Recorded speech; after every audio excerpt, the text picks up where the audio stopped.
नमस्कार, good morning. सुबह के 9 बज चुके हैं। आप देख रहे हैं इंडिया वॉइस। मैं हूं आप सभी के साथ रिया डंगवाल। बुलेटिन की शुरुआत करेंगे बड़ी और अहम खबर के साथ। सबसे पहले बात कर लेते हैं मुख्यमंत्री योगी आदित्यनाथ के गोरखपुर दौरे की।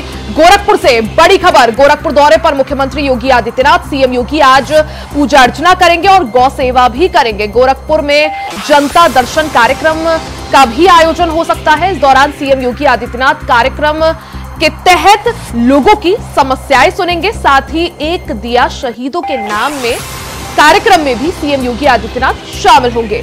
गोरखनाथ मंदिर में किया जाएगा कार्यक्रम का आयोजन। तो ये बड़ी खबर आप सभी को बता दें, मुख्यमंत्री योगी आदित्यनाथ बीते दिन गोरखपुर पहुंचे थे। आज उनके गोरखपुर दौरे का दूसरा दिन। आज मुख्यमंत्री योगी आदित्यनाथ गोरखनाथ मंदिर में पूजा अर्चना करेंगे, साथ ही गौ सेवा भी करेंगे। इसके साथ ही सीएम योगी आदित्यनाथ जनता दर्शन में भी शामिल होंगे, जनता दरबार लगाएंगे। दूर दूर से जो फरियादी अपनी फरियाद लेकर पहुंचते हैं, उनसे सीएम योगी आदित्यनाथ उनकी बात सुनेंगे, उनकी समस्याएं सुनेंगे। इसके साथ ही गोरखनाथ मंदिर में ही एक दिया शहीद के नाम कार्यक्रम का शुभारंभ भी मुख्यमंत्री योगी आदित्यनाथ करेंगे। तो एक दिया शहीदों के नाम कार्यक्रम में भी सीएम योगी आदित्यनाथ शामिल होंगे। तो ये बड़ी खबर आप सभी को बता दें, जहां आज सीएम योगी आदित्यनाथ के गोरखपुर दौरे का दूसरा दिन। बीते दिन मुख्यमंत्री योगी आदित्यनाथ गोरखपुर पहुंचे थे। आज सीएम योगी आदित्यनाथ गोरखनाथ मंदिर में पूजा अर्चना करेंगे, साथ ही गौ सेवा भी करेंगे। और जब जब सीएम योगी आदित्यनाथ का, क्योंकि गृह क्षेत्र भी गोरखपुर है, ऐसे में सीएम योगी आदित्यनाथ समय समय पर गोरखनाथ मंदिर में जनता दर्शन का कार्यक्रम भी करते हैं, जिसमें 1-to-1 यानी डायरेक्ट जनता से कनेक्ट करते हैं। दूर दूर से जो लोग हैं, जो फरियादी हैं, वो अपनी समस्याएं लेकर सीएम के दरबार पहुंचते हैं और मुख्यमंत्री योगी आदित्यनाथ को अपनी समस्याएं बताते हैं।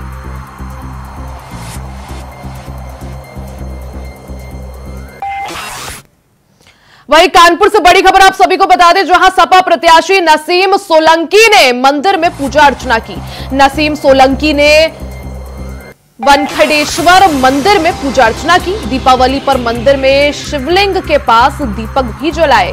मंदिर में जलाभिषेक के बाद शिवलिंग छूकर प्रार्थना भी की। तस्वीरें आप देख सकते हैं, कानपुर से तस्वीरें, जहां पूर्व विधायक इरफान सोलंकी की पत्नी नसीम सोलंकी ने मंदिर में पहुंचकर पूजा अर्चना की। दीपावली के मौके पर वो मंदिर पहुंची। ऐसे में उन्होंने शिवलिंग के पास दिए भी जलाए। आपको बता दें कि सपा प्रत्याशी है नसीम सोलंकी, वो मंदिर पहुंची, उन्होंने पूजा अर्चना की। साथ ही वनखडेश्वर मंदिर में उन्होंने दिवाली के मौके पर शिवलिंग के पास दिए भी जलाए।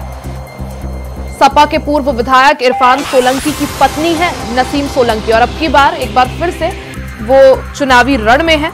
इरफान सोलंकी की ही परंपरागत सीट पर वो अब की बार चुनावी ताल ठोक रही है।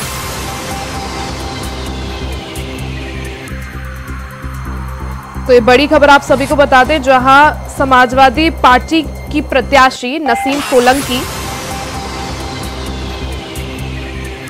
इस दौरान मंदिर पहुंची। सीसामऊ सीट से अब की बार ये दावेदारी पेश कर रही है। इनके पति सीसामऊ सीट से ही विधायक रह चुके हैं और इरफान सोलंकी के जेल जाने के बाद अब ये सीट खाली हुई थी, जिसके बाद अब इस सीट पर चुनाव हो रहा है। वहीं लखनऊ से बड़ी खबर, जहां लकड़ी के गोदाम में भीषण आग लग गई। देखते ही देखते आग ने विकराल रूप ले लिया। फायर ब्रिगेड की 6 गाड़ियों ने मौके पर पहुंचकर आग पर काबू पाया और नाका थाना क्षेत्र के ऐशबाग का ये पूरा मामला है। तो ये बड़ी खबर आप सभी को बता दें, जहां लखनऊ में लकड़ी के गोदाम में भीषण आग लग गई। तस्वीरें आप देख सकते हैं किस तरह से मौके पर अफरा तफरी है। देखते ही देखते आग ने विकराल रूप ले लिया, जिसके बाद आसपास के लोगों ने फायर ब्रिगेड को इसकी सूचना दी। फायर ब्रिगेड की टीम और 6 गाड़ियां मौके पर पहुंची और आग पर काबू पाया। तो राजधानी लखनऊ में बीते दिन बड़ा हादसा हो गया। लकड़ी के गोदाम में भीषण आग लग गई और देखते ही देखते आग ने विकराल रूप ले लिया। फायर ब्रिगेड की 6 गाड़ियों ने आग पर काबू पाया। नाका थाना क्षेत्र के ऐशबाग का यह पूरा मामला है।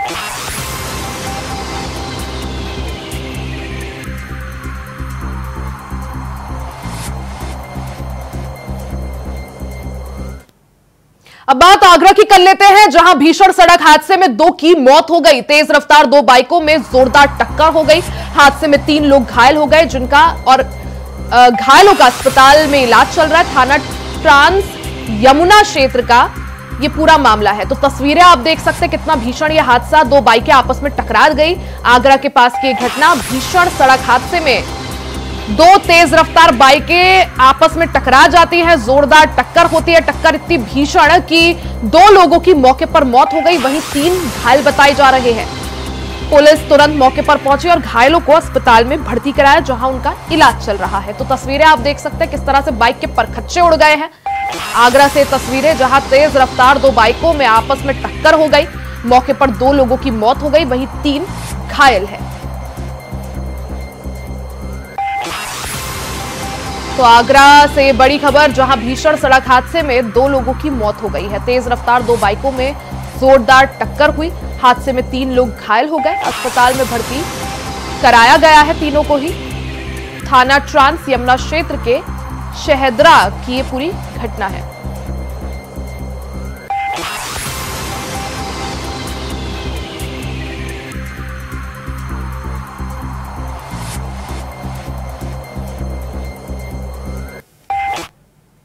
वहीं हरदोई में दीपावली की रात में हाईवे पर हंगामा हो गया। बीच सड़क पर 2 परिवार के लोग आपस में भिड़ गए।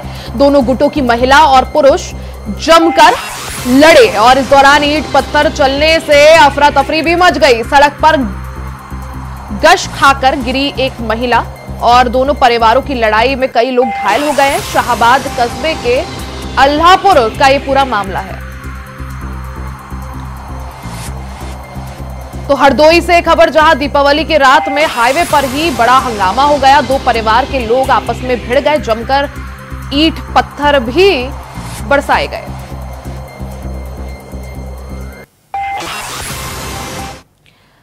वहीं महाराष्ट्र चुनाव को देखते हुए हलचल पूरी तरह से तेज है। समाजवादी पार्टी का एम फैक्टर भी जमकर नजर आ रहा है। जी हां, सपा ने 9 प्रत्याशियों में 7 मुस्लिम चेहरों को उतारा है, जिससे महाविकास अघाड़ी की टेंशन बढ़ गई है। सपा ने मानखुर्द शिवाजी नगर में अबू आजमी, भाईखाला में सदाई खान और भिवाड़ी ईस्ट से राइस शेख, मालेगांव सेंट्रल से निहाल अहमद और धुले सीट से इरशाद जागीरदार को उतारा है। तो समाजवादी पार्टी का एम फैक्टर जमकर देखने को मिल रहा है। यही वजह है कि सपा ने महाविकास अघाड़ी की टेंशन बढ़ा दी है। समाजवादी पार्टी ने महाराष्ट्र विधानसभा चुनाव में 9 सीटों पर अपने प्रत्याशी उतारे हैं, जिनमें से 7 मुस्लिम चेहरे हैं। यानी समाजवादी पार्टी का एम फैक्टर साफ नजर आ रहा है। महाविकास अघाड़ी की टेंशन भी इस एम फैक्टर ने बढ़ा दी है। समाजवादी पार्टी भी महाराष्ट्र चुनाव में पूरे दमखम के साथ उतरने को तैयार है। आपको बता दें कि 2019 विधानसभा चुनाव में समाजवादी पार्टी 2 सीटों पर जीती थी। समाजवादी पार्टी के 2 विधायक हैं, लेकिन अब की बार अपना कुनबा बढ़ाते हुए और अपना जनाधार महाराष्ट्र में बढ़ाते हुए समाजवादी पार्टी ने 9 सीटों पर अपने कैंडिडेट्स उतारे हैं। और हालांकि इस पूरे अगर समीकरण या सोशल इंजीनियरिंग की बात करें तो समाजवादी पार्टी ने 9 में से 7 मुस्लिम चेहरों को जगह दी है।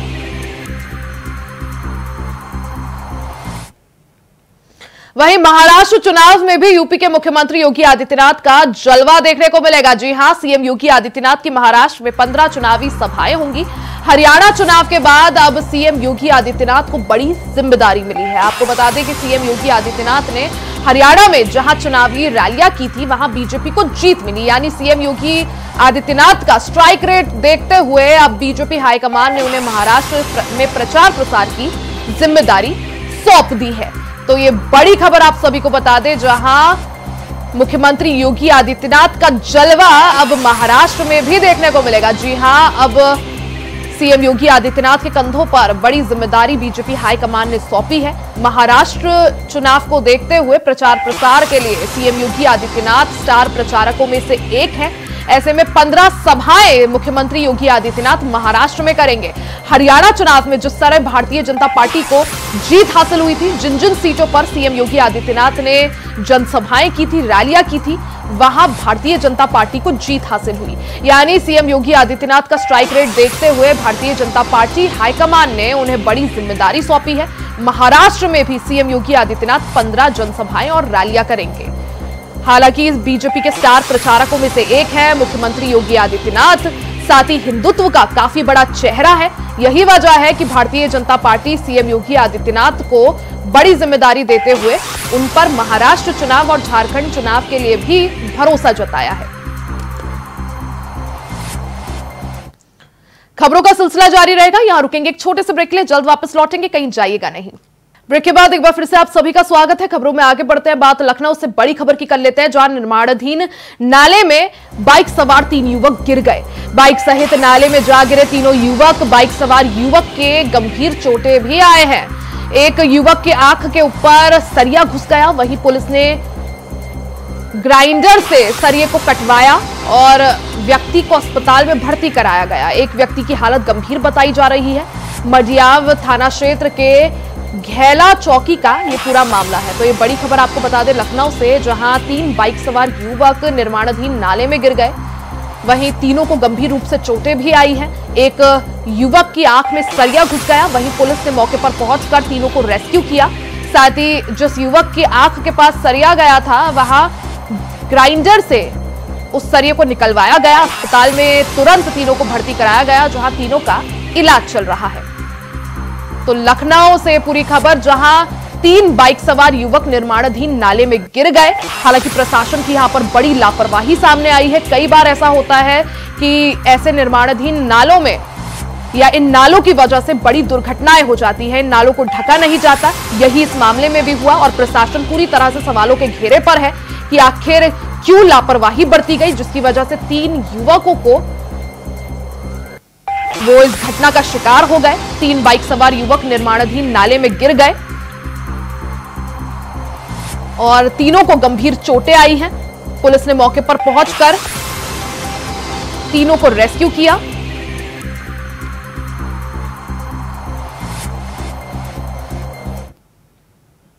खबर रायपुर से है, जहां छत्तीसगढ़ के लोक स्वास्थ्य और परिवार कल्याण तथा चिकित्सा शिक्षा मंत्री श्याम बिहारी जायसवाल के निर्देश अनुसार जिला दंतेवाड़ा से पंडित जवाहरलाल नेहरू स्मृति चिकित्सा महाविद्यालय और डॉक्टर भीमराव अंबेडकर स्मृति चिकित्सालय स्थित नेत्र रोग विभाग में रेफर किए गए मरीजों की जांच और मार्गदर्शन देते हेतु ऑल इंडिया ऑप्थेल्मेट्रोलॉजिकल सोसाइटी द्वारा गठित टीम के सदस्यों ने बुधवार को अंबेडकर नगर अस्पताल का दौरा किया और 17 मरीजों की आंखों की गहनता से जांच की गई और पाया कि नेत्र रोग विभाग द्वारा सभी मरीजों की उचित प्रकार से देखभाल की जा रही है और आवश्यक मेडिकल एवं सार्वजनिक सर्जिकल उपचार प्रदान भी किया जा रहा है।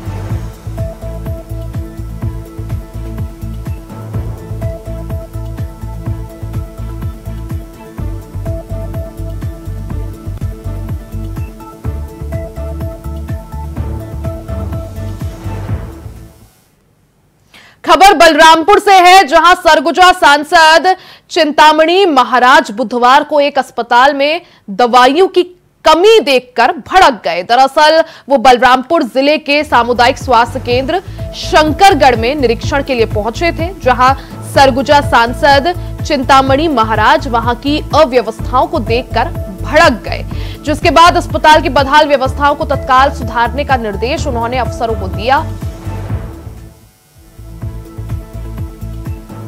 मैं बल्कि तुरंत CMHO को फ़ोन करके बोला भी हूँ और इस तरह के जहाँ भी हैं, चाहे सूरजपुर हो, बलरामपुर हो, चाहे अंबिकापुर हो, अगर कोई दवा ऐसा है जो मरीज को आवश्यकता है लेकिन वहाँ पर है नहीं हॉस्पिटल में, तो इन लोग दवाई खरीद के भी दे सकते हैं। सरगुजा में तो बात हुआ है DMF से जो भी राशि लगेगा वो देंगे। तो लोगों की सुविधा के लिए सरकार काम कर रही है और लोगों को सुविधा जहां पर ना मिले और किसी की गलती के कारण ना मिले तो नाराजगी का विषय हो जाता है। तो वहीं छत्तीसगढ़ के दंतेवाड़ा जिले के एक गांव में एक बार फिर से धर्मांतरण को लेकर बवाल हो गया, जिससे दो पक्षों के बीच मारपीट में 4 महिलाओं को चोटें आई है। तो वहीं तनाव की खबर मिलने के बाद पूरे गांव को छावनी में तब्दील कर दिया गया। तो वहीं दंतेवाड़ा से एसडीएम अभिषेक तिवारी और एडिशनल एसपी राजकुमार लगभग 200 जवानों के साथ गांव में पहुंचे और गांव की बिगड़ती और तनावग्रस्त स्थिति को नियंत्रित किया।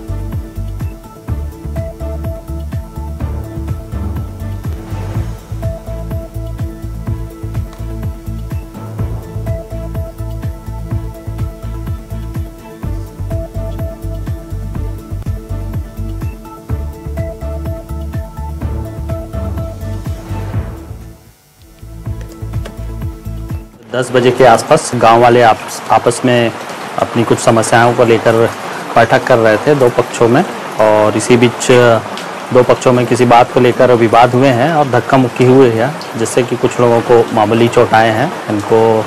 और जैसे ही इस घटना की सूचना मिली है, तत्काल कुआकोंडा थाना का बल एवं अतिरिक्त बल यहाँ घटनास्थल पर पहुँच गया था, और जिनको मामूली चोट आया है उनको तत्काल अभी एम्बुलेंस के माध्यम से हॉस्पिटल ले गया है उपचार के लिए। और अभी माहौल शांतिपूर्ण है और विवाद की स्थिति अभी नहीं है। वहीं दिवाली की खुशियों से सराबोर नजर आई अयोध्या नगरी, और दिवाली पर रामलला के धारण किया पीतांबर। भोग की मिठाई में अमेरिकन ब्लूबेरी का इस्तेमाल किया गया। साथ ही दिवाली के मौके पर अयोध्या के भव्य मंदिर में विराजमान रामलला ने पीतांबर वस्त्र धारण किया। इस दौरान मंदिर निर्माण के बाद रामलला की पहली दीपावली पर बालक राम ने जहां पीतांबर धारण किया, तो वहीं उनको विशेष मिठाई भी अर्पित की गई। ये मिठाई श्री राम जन्मभूमि तीर्थ क्षेत्र ट्रस्ट के महासचिव चंपत राय को सौंपी गई।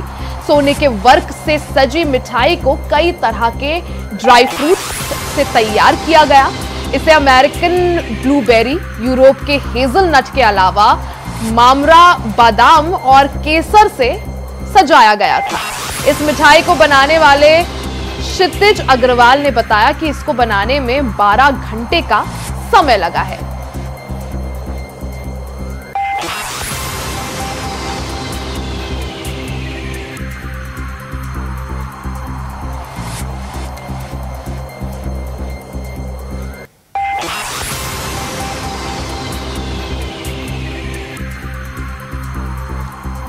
वहीं उत्तर प्रदेश के मुख्यमंत्री योगी आदित्यनाथ आज गोरखपुर के दौरे पर हैं, जहां जनता दर्शन कार्यक्रम का आयोजन हुआ। वहीं सीएम योगी आदित्यनाथ ने कार्यक्रम के तहत जन समस्याएं सुनी। गोरखनाथ मंदिर में एक दिया शहीदों के नाम कार्यक्रम का भी आयोजन होगा, जिसमें सीएम योगी आदित्यनाथ शामिल होंगे। तो तस्वीरें आप देख सकते हैं। मुख्यमंत्री योगी आदित्यनाथ आज गोरखपुर दौरे पर हैं। गोरखपुर दौरे का आज उनका दूसरा दिन। सबसे पहले सुबह उन्होंने गोरखनाथ मंदिर में पूजा अर्चना की, साथ ही गौ सेवा भी की। उसके बाद जनता दर्शन के कार्यक्रम में वो शामिल हुए। फरियादियों की समस्याएं उन्होंने सुनी। तो दूर दूर से जो लोग हैं, जो फरियादी हैं, वो अपनी समस्याएं लेकर मुख्यमंत्री के पास पहुंचते हैं। और सीएम योगी आदित्यनाथ जब भी उन्हें समय मिलता है, काफी समय समय पर वो जनता दर्शन के कार्यक्रम जरूर करते हैं और जनता से उनकी फरियादें सुनते हैं। साथ ही सीएम योगी आदित्यनाथ तुरंत अधिकारियों को समस्याएं हल करने के दिशा निर्देश भी देते हैं।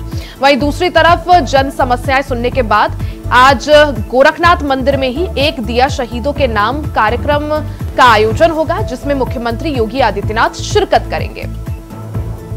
तो अब से कुछ ही देर में गोरखनाथ मंदिर में एक दिया शहीदों के नाम कार्यक्रम का आगाज होगा। मुख्यमंत्री योगी आदित्यनाथ भी उस कार्यक्रम में शामिल होंगे। बीते दिन सीएम योगी आदित्यनाथ गोरखपुर पहुंचे थे। आज उनके गोरखपुर दौरे का दूसरा दिन, और इस दौरान सीएम योगी आदित्यनाथ ने सुबह गोरखनाथ मंदिर में पूजा अर्चना की। साथ ही सीएम योगी आदित्यनाथ ने गौ सेवा भी की और सीएम योगी आदित्यनाथ ने जनता दर्शन कार्यक्रम भी लगाया, जिसमें वो शामिल हुए और जनता की समस्याएं सुनी।